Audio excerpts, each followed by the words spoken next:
തന്നോടുകൂടി ആയിരിക്കുന്നവർക്ക് ദൈവം തൻ്റെ രഹസ്യങ്ങൾ വെളിപ്പെടുത്തി കൊടുക്കുന്നു.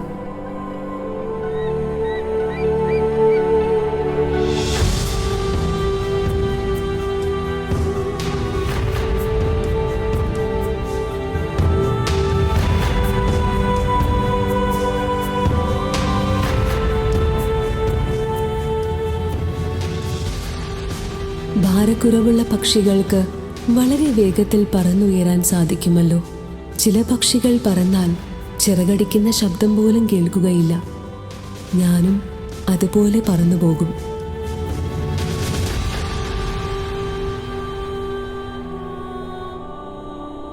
എൻ്റെ ബലി പൂർത്തിയാകുമ്പോൾ എൻ്റെ ദിവ്യനാഥൻ എന്നെ വിളിക്കും.